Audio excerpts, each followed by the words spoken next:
Hello everybody, welcome back. अब हम topic ले रहे हैं रेफरेंस ग्रुप्स। तो this is a very easy topic. दो ही सवाल हमें इस सेशन में डिस्कस करने हैं, एक 2014 का, एक 2023 का। Let's see. फर्स्ट हम ले लेते हैं सवाल, second question. How can we use reference group theory to understand fashion in society? Application based question है, इन्होंने डायरेक्ट रेफरेंस ग्रुप नहीं पूछा है, रेफरेंस ग्रुप थ्योरी नहीं पूछी है। तो थोड़ा पहले बैकग्राउंड ले लेते हैं। Reference group, the name itself tells, reference group मतलब कि जो सोसाइटी में लोग हैं, ठीक है, everybody is placed differently in society, ठीक है, economically also, caste wise also, religion wise also, gender, sex, creed, community, everything. हम एक कॉम्बिनेशन के थ्रू सोसाइटी में एक जगह प्लेस्ड हैं जहाँ पे डिपेंडिंग ऑन हम किस कास्ट के हैं, किस जेंडर के हैं, किस कम्युनिटी के हैं, उससे हमारे अपॉर्चुनिटीज़ डिसाइड होती हैं, हमारा सोशल स्टेटस डिसाइड होता है, हमारी पोजीशन सोसाइटी में डिसाइड हो रही है। उसके बेसिस पे हमारा एक रेफरेंस ग्रुप होता है। ह्यूमन बिहेवियर, इंडिविजुअल्स की टेंडेंसी होती है that we compare ourselves with others, ठीक है। वो कंपैरिजन पॉजिटिव भी हो सकता है, वो कंपैरिजन नेगेटिव भी हो सकता है, वो कंपैरिजन आपके ऊपर वाले सोशल स्टेटस वाले लोगों के साथ भी हो सकता है, वो कंपैरिजन आपके नीचे वाले सोशल स्टेटस वाले लोगों के साथ भी हो सकता है। तो ये जो कंपैरिजन है, पॉजिटिव है चाहे नेगेटिव है, इसमें जिस ग्रुप से हम अपने आप को कंपेयर कर रहे हैं उसको मर्टन बोलता है रेफरेंस ग्रुप, ठीक है। तो ये है रेफरेंस ग्रुप थ्योरी। इसका ओरिजिन जो हुआ था, मर्टन, अब यहाँ पे कैसे आया? मर्टन वर्ल्ड वॉर 2 के टाइम पे some people were doing some study on American soldiers, उनकी साइकोलॉजी पे, उनके बिहेवियर पे। तो Merton was also part of that study group and उन्होंने पाया कि जो अमेरिकन सोल्जर्स हैं उनकी लाइफ में ऐसे कोई डेप्रीवेशन नहीं है, कोई तकलीफ नहीं है, कोई दुख तकलीफ नहीं है, they are living a good life, but they have a reference group जिससे वो अपने आप को कंपेयर करते हैं एंड फिर वो दुखी फील करते हैं। That is called relative deprivation. कि अगर वो अपने आप से किसी और को कंपेयर नहीं कर रहे होते अपने आप से, तो उनकी लाइफ में कोई दुख तकलीफ नहीं थी। जैसे ही आपने अपने आप को किसी और से कंपेयर करना शुरू किया, you started feeling sad, you started feeling jealous, ठीक है। जैसे आप अपने पड़ोसी के बेटे को, जैसे बोलते शर्मा जी का बेटा हमेशा टॉप करता है, तो आपके पेरेंट्स उनको देख के जलते हैं कि भाई हमारा बेटा शर्मा जी के बेटे जैसा क्यों नहीं है, ठीक है।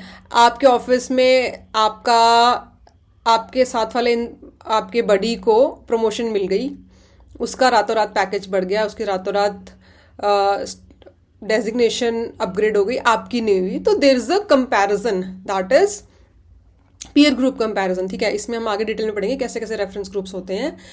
या फिर बॉलीवुड में अनुष्का शर्मा की शादी हुई तो वैसा लहंगा मेरे को खरीदना है, उसकी फर्स्ट कॉपी ढूंढने आप अपनी शादी के लिए चांदनी चौक जा रहे हैं, पूरे चांदनी चौक में आप अनुष्का शर्मा वाला लहंगा ढूंढ रहे हैं। तो दैट इज रेफरेंस ग्रुप, कि वो आपका रेफरेंस ग्रुप है, आप वैसा बनना चाह रहे हैं, ठीक है। सो ये है रेफरेंस ग्रुप थ्योरी। अब वो कह रहे हैं कि इसको फैशन इंडस्ट्री में, फैशन में अप्लाई करके दिखाइए। तो इंट्रोडक्शन में आप अगेन थिंकर का नाम लिखिए। देखो क्वेश्चन में आपको थिंकर का नाम नहीं दिया हुआ है, उसने सिर्फ रेफरेंस ग्रुप थ्योरी बोली है, तो यू हैव टू मेंशन कि ये रेफरेंस ग्रुप थ्योरी आर के मर्टन की है। उसने इस किताब में इस रेफरेंस ग्रुप थ्योरी का जिक्र किया था एंड फिर उसका एक्सप्लेन कर दो कि रेफरेंस ग्रुप थ्योरी एक लाइन में है क्या। कि लोग जब किसी और ग्रुप के साथ अपने एटीट्यूड्स, वैल्यूज, बिहेवियर को कंपेयर करते हैं या उनके जैसा बनने की कोशिश करते हैं, ठीक है, that is reference group theory. अब इसमें उसने बोला कि फैशन को अंडरस्टैंड करना है ये थ्योरी को लेके। तो ये मैंने 4 पॉइंट्स बनाए हैं कि कौन से किस किस टाइप के ग्रुप्स होते हैं जो आपकी फैशन सेंस को इन्फ्लुएंस करते हैं।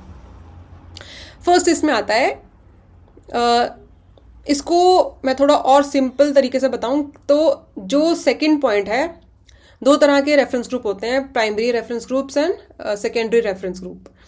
जो प्राइमरी होता है वो लोग होते हैं जिनके साथ आप फेस टू फेस मिलते हैं, बातचीत होती है, इमोशनल बॉन्ड है, एंड वो आप बहुत क्लोज नेट आप उनके साथ रहते हो, जैसे कि आपके पेरेंट्स हो गए, आपके कजन्स हो गए, आपके भाई बहन हो गए, आपके फ्रेंड्स हो गए, आपके ऑफिस में कॉलीग्स हो गए, आपके कॉलेज में सीनियर्स जूनियर्स हो गए।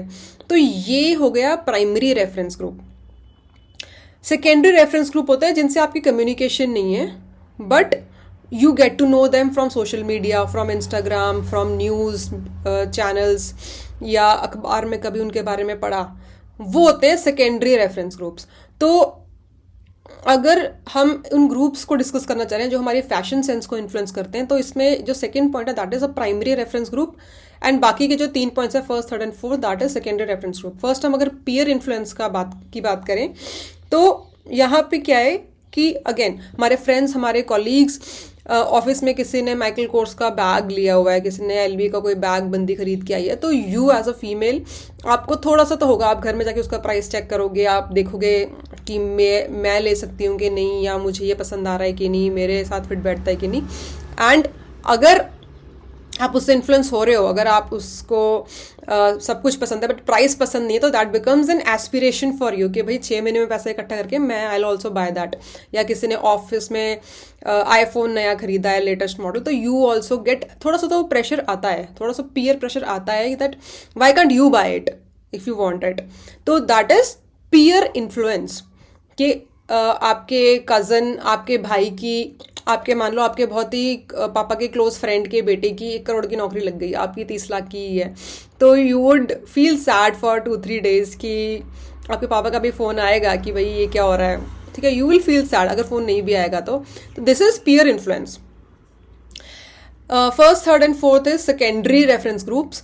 इसमें फर्स्ट में अगेन आप बॉलीवुड का इन्फ्लुएंस ले लो, आप सोशल मीडिया में जो सेलिब्रिटीज़ देखते हो वो आप उनका इन्फ्लुएंस ले लो। अगेन अनुष्का शर्मा का लहंगा है, या विराट कोहली कौन सा पानी पीता है, या वो कौन सा बैट यूज़ करता है, these are secondary reference groups. And इसी का फ़ायदा उठा के जो मार्केटिंग एजेंसीज होती हैं, जो एड एजेंसीज होती हैं, वो इसीलिए इन सेलिब्रिटीज़ को अपना ब्रांड एम्बेसडर बनाती हैं, because they influence people's buying choices. ठीक है, तो इन सबको ऐड मिल रही है, गुटके की भी ऐड मिल रही है, जिसका वो सेवन करते भी हो या ना करते हो। This is fashion trends, they are influence your fashion. फिर आपका आता है social media and fast fashion. यहाँ पे आजकल जो इंस्टाग्राम इन्फ्लुएंसर्स चलते हैं, they are not known for movies, doing movies, वो सिर्फ सोशल मीडिया पे एक्टिव रह रहे हैं, that is how they influence you. You try to follow their lifestyle, तुम्हें लगता है कि उनकी लाइफ स्टाइल बहुत अच्छी चल रही है, and they also completely focus on running their Instagram pages. तो ये जो इन्फ्लुएंसर्स का जो एक मार्केट उभर के आया है, they also influence your fast fashion, and that is how they also and up getting brand deals. ठीक है, दे प्रोमोट कॉस्मेटिक्स के, ब्यूटी के कॉस्मेटिक्स आ रहे हैं, कृति सैनन खुद प्रमोट नहीं कर रही है, बट इन्फ्लुएंसर्स, ये सेलिब्रिटीज भी अपने प्रोडक्ट्स, अपनी फैशन सेंस इन इंस्टाग्राम इन्फ्लुएंसर्स के साथ कोलैबोरेट करके प्रमोट करा रहे हैं। तो imagine their influence is coming at par with celebrity fashion trends. ठीक है, फिर fast fashion market. Fast fashion market में हम बात कर रहे हैं ज़ारा और H&M की। Zara is very much famous, जो विद इन 1 वीक जो भी luxury items, luxury fashion brands के जो ट्रेंड्स चल रहे होते हैं, विद इन 1 वीक ज़ारा उसकी कॉपी बना के निकाल देता है मार्केट में। And the material they deliberately keep it cheap, they deliberately keep it low quality, ताकि वो फास्ट फैशन है, ताकि वो कुछ टाइम पहन के that gets replaced by their new collection. ठीक है, so that is their business model. And ये फास्ट फैशन मार्केट और ये जो इंस्टाग्राम इन्फ्लुएंसर्स है, they are acting as secondary reference groups. ठीक है, फिर आपका थर्ड पॉइंट आता है कि एक तो हो गया सेलिब्रिटीज आपका रेफरेंस ग्रुप है, एक होगा सोशल मीडिया इन्फ्लुएंसर्स हैं, या जो ज़ारा H&M जो ब्रांड्स हैं वो आपको इन्फ्लुएंस कर रहे हैं। एक है कि अमीरी गरीबी वाला रेफरेंस ग्रुप, कि आप मिडिल क्लास हो, आपको अमीर बनना है, पैसे कमाने हैं, तो आपका कोई ना कोई रेफरेंस मॉडल होगा। अंबानी, अडानी, अगर नहीं है, those are super rich, but कोई ना कोई होगा, ठीक है, आईएएस ऑफिसर होगा, ठीक है, स्टेटस की बात कर लीजिए, अगर हम इकोनॉमिक उसकी नहीं बात करें, पावर की बात करें, तो आईएएस ऑफिसर आपको बनना है, या जब आप आईएएस ऑफिस यूपीएससी की तैयारी कर रहे हैं तो कोई ना कोई रोल मॉडल आपके दिमाग में आपने रखा होगा कि ऐसा बनना है आईएएस ऑफिसर। सिमिलरली अगर आपका आज 25 लाख का पैकेज है तो आपको डाउन द लाइन आपने किसी ना किसी को देखा होगा आपके ऑफिस में, कोई ना कोई आपका सीनियर वाइस प्रेसिडेंट या सीनियर सॉफ्टवेयर इंजीनियर होगा, आप अभी जूनियर लेवल पे हैं, तो वो आपका रेफरेंस ग्रुप बनता है इकोनॉमिक डिवाइड के बेसिस पे, प्योरली ऑन सैलरी बेसिस पे, ठीक है। अब इसमें एक बहुत ही इंटरेस्टिंग चीज़ है कि जब आप इकोनॉमिक डिवाइड के लेवल पे अपना एक रेफरेंस ग्रुप चूज कर रहे हो, तो हाउ डू यू, मान लो सैलरीज हिडन है, तो how do you change your behaviour according to them. आप देखते हो कि उसने रोलेक्स की घड़ी पहनी हुई है, आप देखते हो उसने आईफोन ले रखा है, आप देखते हो उसने आईपैड ले रखा है, मैक के प्रोडक्ट्स ले रखे हैं, आप देखते हो उसने एलवी का बैग ले रखा है, अल्ट्रा लग्जरी आइटम्स उनके पास हैं, एंड आपको होता है कि ये मैं नहीं अफोर्ड कर सकता, इसलिए मेरे को उस सैलरी तक पहुंचना पड़ेगा ताकि मैं ये चीज़ें अफोर्ड कर सकूं। अब इसमें एक इंटरेस्टिंग चीज़ आती है Veblen's theory of conspicuous consumption. Conspicuous consumption मतलब ये होता है कि आपको उस चीज़ की ज़रूरत नहीं है, आप उस चीज़ को खरीदने के लिए खरीदते हो, ठीक है। जैसे कि एप्पल के प्रोडक्ट्स बहुत कंट्रोवर्शियल तरीके से बदनाम हैं कि इधर ओवर प्राइस्ड। एप्पल ने बीच में एक एप्पल कवर भी शायद निकाला था $99 का, जिस पे it was just phone cover, but वो $99 का था और उस पर एप्पल बना हुआ था, एप्पल का लोगो। तो ओवरली प्राइस चीज़ें। अब why do these kind of products survive in the market? What is their USP? They come under ultra luxury category, and these products defy the normal laws of economics. Economic का law क्या कहता है कि जैसे जैसे प्याज है, प्याज का दाम बढ़ेगा, प्याज की डिमांड कम हो जाएगी, ये डिमांड है, ये प्राइस है। प्याज को डिमांड अगर फुलफिल करनी है, देखो ये एक नेसेसरी प्रोडक्ट है, बट जैसे जैसे अगर हम प्याज का प्राइस बढ़ा रहे हैं तो people would stop using onion in their diet, ठीक है। बट एक लिमिट के बाद, क्योंकि प्याज एक नीड में आ जाता है, एक लिमिट के बाद उनको चाहिए ही होता है, तो वो शायद महंगे पे भी खरीद लें। But this is the normal law of demand and supply कि जैसे जैसे किसी चीज़ को आप महंगा कर देते हो मार्केट में, तो उसकी डिमांड कम होनी शुरू हो जाती है। अगर वो सस्ती मिल रही है मार्केट में तो उसकी डिमांड बढ़ती है, ठीक है। वेबलिन गुड्स का क्या है? Veblen goods are exactly opposite, कि ऐसी एक चीज़ जिसका जितना प्राइस बढ़ाते हो आप उतनी उसकी डिमांड मार्केट में बढ़ती है, ठीक है। एप्पल का जितना महंगा प्रोडक्ट आ रहा है, कुछ लोग उस चीज़ के लिए और ज़्यादा उसके पीछे भागते हैं कि भाई वो जितनी कॉस्टली, जितनी वो रेयर है मार्केट में, जितनी वो अनअफोर्डेबल है मार्केट में, जितना लोग उसको नहीं खरीद सकते, मेरे को वो चाहिए ताकि मैं अपना स्टेटस लोगों से ऊपर रख सकूं। टेस्ला की कार्स हो गई, ठीक है। You want to maintain that status hierarchy, that I am better than everybody else. तो वो जो लोग होते हैं वो लग्जरी प्रोडक्ट्स की तरफ, वेबलिन गुड्स की तरफ ज़्यादा अट्रैक्ट होते हैं। That is how this product survive in the market. They don't target masses, they target a specific group of people who want to set them apart from the rest of the society, ठीक है। तो यहाँ पे Veblen goods की ही बात करी है कि जितना ज़्यादा आपका इकोनॉमिक डिवाइड होता है उतना वो रेफरेंस ग्रुप और स्ट्रॉन्ग बनता है, ठीक है।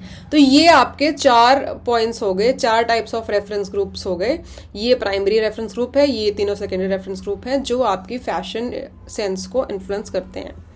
फिर आपका नेक्स्ट आ जाता है is reference group theory a universally applicable model. क्या देखो, मर्टन से पहले तक जितने टैलकट पार्सन्स तक हमने बात करी है, सब ग्रैंड थ्योरी बनाने के चक्कर में थे, एक ऐसी थ्योरी जो सोसाइटी में, दुनिया की हर सोसाइटी में इम्प्लीमेंट हो जाए। But Merton was not like that. Merton middle range theory की बात करता था। स्टिल ये एक सवाल है कि ये सवाल आपको ये सोचने पर मजबूर करता है कि क्या हर जगह, अगर आपने एक रेफरेंस ग्रुप थ्योरी बना दी है जहाँ पे आप इकोनॉमिक डिवाइड के बेसिस पे बात कर रहे हो कि रेफरेंसेस होते हैं, या बॉलीवुड सेलिब्रिटीज या इन्फ्लुएंसर्स के लेवल पे बात कर रहे हो, कि does that happen in every part of the society, या सोसाइटीज़ के अंदर जो सोसाइटीज़ हैं, India is a very diverse country, वहाँ पे सोसाइटीज़, बहुत सारी सोसाइटीज़ हैं लोकल लेवल पे, क्या ये सब पे एप्लीकेबल होती है? तो यहाँ पे आपको एक स्टेप और जाना पड़ेगा डीपर, कि भाई नहीं, ऐसा ये सवाल जब आप पूछते हो इसका आप आंसर येस नहीं करोगे दैट हाँ यूनिवर्सली एप्लीकेबल, ये पूछा इसलिए गया यूनिवर्सली एप्लीकेबल होती है, तो ये सवाल नहीं आता। ये इसका आंसर है कि नहीं, यूनिवर्सली एप्लीकेबल रेफरेंस ग्रुप्स कभी भी नहीं होते, हमेशा ये कॉन्टेक्स्ट डिपेंडेंट होते हैं, ये सोसाइटी टू सोसाइटी वेरी करते हैं, सोसाइटी के अंदर भी, community to community, caste to caste, every you can go as deep as possible, but यहाँ पे क्योंकि इट्स अ 10 मार्कर, तो हम 3-4 एग्जाम्पल्स देके इसको क्लोज कर देंगे। इंट्रो में अगेन वही लिख दो कि what is reference group theory, इस बंदे की थ्योरी है, थिंकर का नाम लिखो, उसकी किताब का नाम लिखो और बताओ कि भाई ये थ्योरी है, एक लाइन में बताओ, and then you talk about कि भाई no it is not universally applicable, और फिर इसके एग्जाम्पल्स देने शुरू करो। फर्स्ट इज कल्चरल वेरिएशन, जहाँ कल्चर 4 किलोमीटर में इंडिया में बदल रहा है, वहाँ पे रेफरेंस ग्रुप भी 4 किलोमीटर पे बदलेंगे, वो सेम नहीं रहेंगे। फॉर एग्जाम्पल, आप इंडिया में तो बहुत बहुत ज़्यादा एग्जाम्पल्स हो जाएंगे आपके, कुछ भी दे दो। एंद्रे बेते क्या कहता है, आपकी कास्ट, आपकी कम्युनिटी, आपके रेफरेंस ग्रुप बदलती है, आपकी ज्योग्राफी भी आपका रेफरेंस ग्रुप बदलती है, रूरल इंडिया में रहते हो, अर्बन एरिया में रहते हो, ठीक है। तो यहाँ पे एक मैं कल्चरल वेरिएशन की बात हो रही है, तो यहाँ पे हम कास्ट या कम्युनिटी का एग्जाम्पल देके बोलते हैं कि भाई हरियाणा में या और भी कई जगह जहाँ डोमिनेंट कास्ट होती हैं, जिसका डोमिनेंट कास्ट आप पेपर 2 में पढ़ते हो, डोमिनेंट कास्ट जो होती हैं जो लोकली उस स्टेट में या उन सिटीज़ में they are dominant population wise, they are dominant economically and they are dominant politically also. ये 3 ट्रेड्स इनके पास होते हैं। जाट्स की बात करें, हरियाणा में पॉपुलेशन ज़्यादा है इनके पास ज़मीनें हैं, तो they are economically strong, land बहुत है इनके पास। And third is political connections, political power इनके हाथ में होती है। तो it all these things make them so powerful that they do not see Brahmins, जो कि अपर कास्ट है इनसे, they do not see Brahmins as their reference groups. उनको उनके जैसा नहीं बनना है, तो इसलिए वो उनको कॉपी नहीं करते हैं, ठीक है, वो उनके जैसे बनने की कोशिश नहीं करते हैं। तो although Brahmins are higher in caste hierarchy, but Jats do not see them as their reference groups, ठीक है। तो ये एक आपका एग्जांपल होगा कि ऑल्दो वैसे अगर हम बाकी सोसाइटीज़ में देखें जहाँ ये डोमिनेंट कास्ट नहीं पाई जाती हैं, तो वहाँ पे people, there are lower caste, Sanskritisation हमने पढ़ी है एम एन श्रीनिवास की, कि lower caste always tries to emulate, copy the rituals, the habits, customary habits, the draping of a sari, the wearing of a pagdi. They copy all these cultural traditions of the upper caste, but that is not the case among dominant castes, ठीक है। dominant caste में आप रेड्डीज का example ले सकते हो, तेलंगाना, आंध्र प्रदेश में उनका भी यही है, ठीक है। सेकेंड आपका एग्जाम्पल आता है रूरल इंडिया में। अब जो ट्रेंड्स आपके अर्बन इंडिया में चल रहे हैं, जो अर्बन इंडिया इन्फ्लुएंस होता है सोशल मीडिया से या यूट्यूब से या बॉलीवुड से, वो इन्फ्लुएंसेस आप रूरल इंडिया में नहीं देखते हैं। अर्बन इंडिया में अगर आप देख रहे हो कि फलाने बंदे ने 1 करोड़ का फ्लैट ले लिया है, अब मेरे को भी लेना है, या फिर गुड़गांव में अगर आप देखो तो बड़ी बड़ी जो सोसाइटीज़ आप देखते हो, गेटेड सोसाइटीज़, कैमिलियाज, मैग्नोलियाज, जहाँ पे 15 करोड़ का एक फ्लैट स्टार्टिंग पॉइंट है, तो गुड़गांव में जो लोग रह रहे हैं, अभी रिसेंटली 160 करोड़ का सबसे महंगा फ्लैट बिका है गुड़गांव में ऑक्शन में, दैट क्रिएटेड अ बज, नेशनल न्यूज़ आई थी। तो उस सिटी में या उस एरिया में जो अर्बन लोग रह रहे हैं, वो they get aspirational about that कि यार ऐसा लाइफ में अगले 10 साल का 15 साल का वो प्लान बनाते हैं कि भाई मैं इतना पैसा इकट्ठा करूंगा, मैं भी वैसा लाइफस्टाइल जीने की कोशिश करूंगा, बट दैट इज़ नॉट, वो उनका रेफरेंस ग्रुप है। वो रेफरेंस ग्रुप रूरल इंडिया में नहीं है एप्लीकेबल।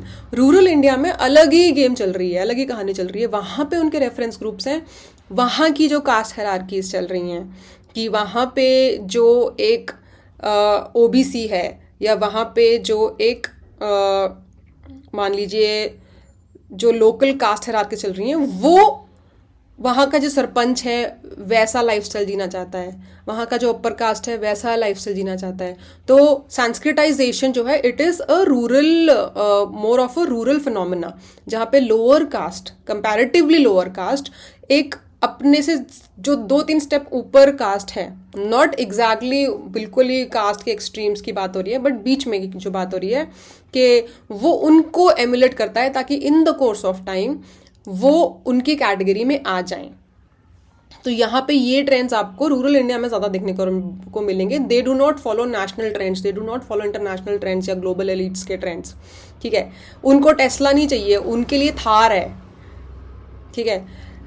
थर्ड पॉइंट आता है, जब सोसाइटी में बहुत ज़्यादा इनइक्वालिटी होती है तब भी रेफरेंस ग्रुप्स नहीं बनते हैं। जो lower most strata, the most marginal section of your society है, that is not trying to emulate Ambani's lifestyle, ठीक है। जो कचरा उठाते हैं, जो गुब्बारा बेच रहा है बंदा, जो झुग्गी झोंपड़ी में रह रहा है, रैक पिकर्स जो हैं, they are on bare minimum survival, they are surviving on social welfare programmes. उनके लिए 2 वक्त की रोटी जुगाड़नी बहुत मुश्किल हो जाती है। They sleep empty stomach for nights, ठीक है। तो जब सर्वाइवल पे बात आ जाती है, जब एक्सट्रीम आप पॉवर्टी की बात करते हो, वहाँ पे उनका कोई रेफरेंस ग्रुप नहीं होता, उनको सिर्फ अपने सर्वाइवल, अपने नीड की होती है। Their reference group theory does not apply. अगर आप स्लेवरी की बात करो, जब स्लेवरी चल रही थी तो जो स्लेव है he is not trying to be the queen of England, ठीक है। वो अपने काम से, या फिर उनको पता है he is not trying to be the master also, ठीक है। वो स्लेव है, उसको पता है उसको अपनी लाइफ के प्रॉब्लम से जूझना है। सो यहाँ पे आशीष नंदी ये चीज़ बोल रहे हैं। सो ये 3 केसेस आप गिना दो कि भाई reference group theory is not universal. तो यहाँ आपके ये दोनों क्वेश्चन हो जाते हैं। ये क्वेश्चन आपका 2003 का, इतना पुराना क्वेश्चन मैं नहीं लूँगी। तो that is where your reference group theory previous year questions are done. Next हम लेंगे कल सेल्फ एंड आइडेंटिटी, उसके 8 सवाल हैं मीड की, और कल ही हम ये ख़त्म कर लेंगे। परसों हम डिस्कस करेंगे सोशियोलॉजी 2024 पूरा पेपर 1, ठीक है। So that is it for today, thank you.